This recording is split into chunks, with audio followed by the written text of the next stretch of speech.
Halo semuanya, sebelum keburu emosi, saya mau bilang dulu kalau saya cukup menikmati pengepungan di Bukit Duri. Saya suka ketika Joko tanpa ampun menjejali penontonnya dengan dunia kelam penuh karakter biadab sampai konfrontasi yang traumatis. Segala aspek sinematiknya menunjukkan Joko memang pemain lama di industri ini. Tapi segala keistimewaan dan rasa traumatis yang ditinggalkan pengepungan di Bukit Duri, film ke-11 Joko Anwar ini nyatanya masih meninggalkan kejanggalan yang mengganggu dan bikin gak nyaman, terutama dari segi narasi atau skenario. Jadi di video kali ini saya akan menjabarkan 15 kejanggalan yang saya rasakan selama menyaksikan pengepungan di Bukit Duri.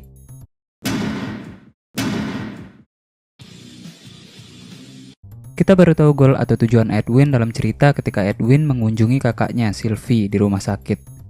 Sebelum meninggal, Sylvie berpesan pada Edwin untuk menemukan anaknya yang bersekolah di wilayah timur Jakarta.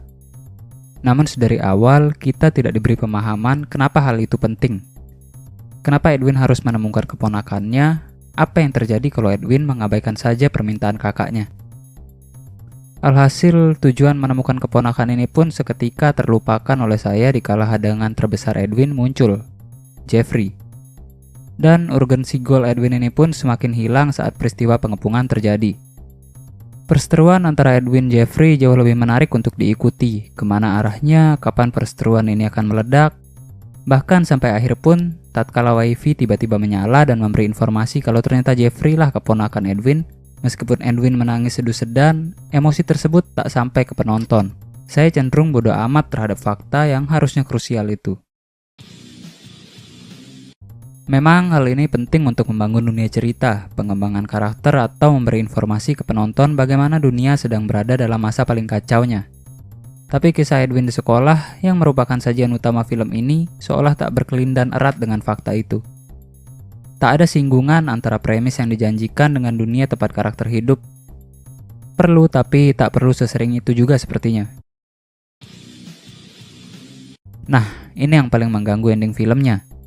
Kita tahu masa kacau karena rasisme terhadap etnis Tionghoa. Efeknya etnis Tionghoa dipersekusi, toko mereka dijarah habis. Namun yang jadi masalah, untuk apa massa datang berbondong-bondong menggeruduk sekolah?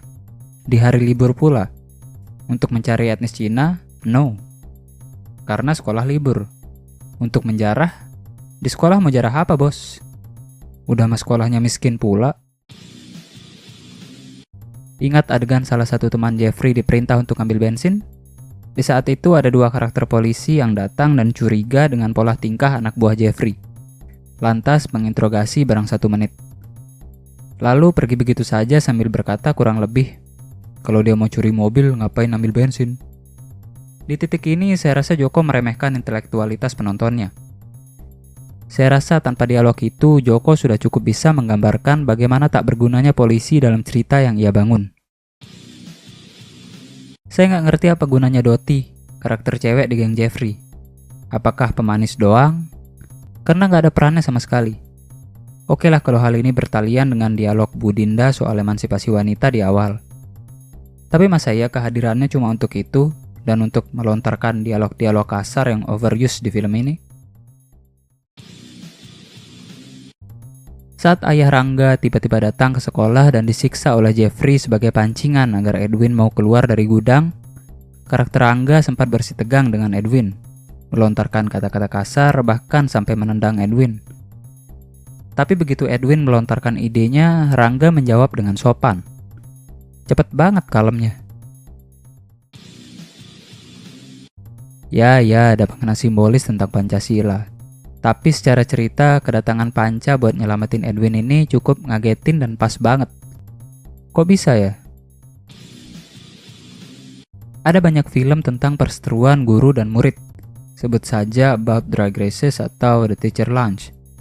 Keduanya meyakinkan dalam menggambarkan kehidupan sekolah dengan para guru, rapat, dan aktivitas-aktivitas lainnya.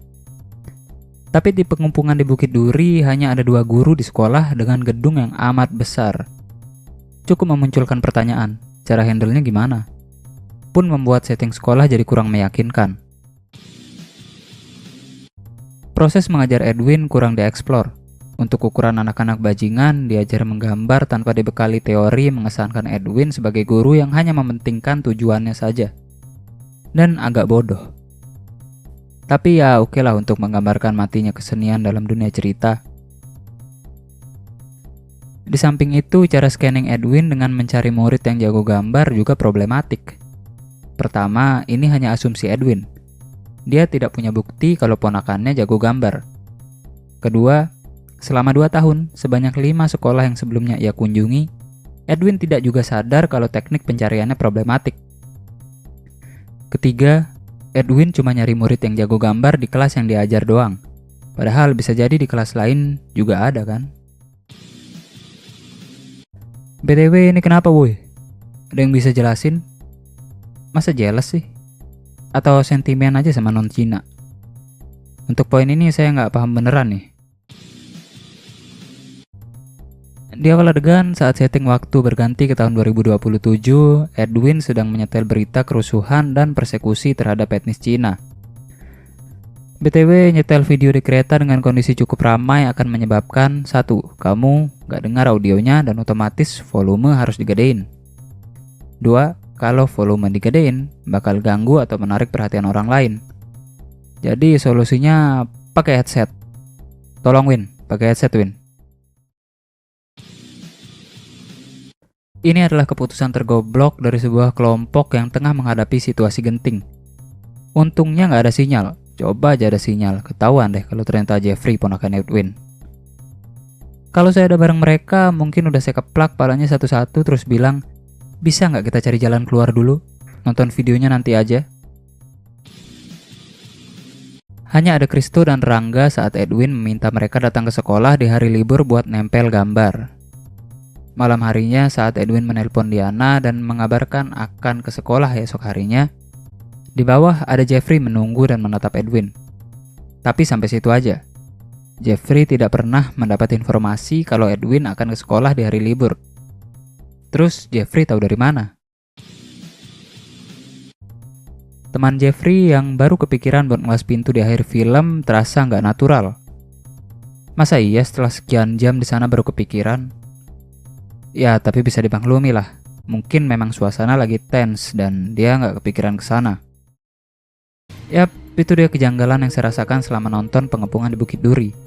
Meskipun demikian, tetap aja kejanggalan ini nggak mengurangi efek traumatis yang ditimbulkan film ke-11 Joko Anwar ini.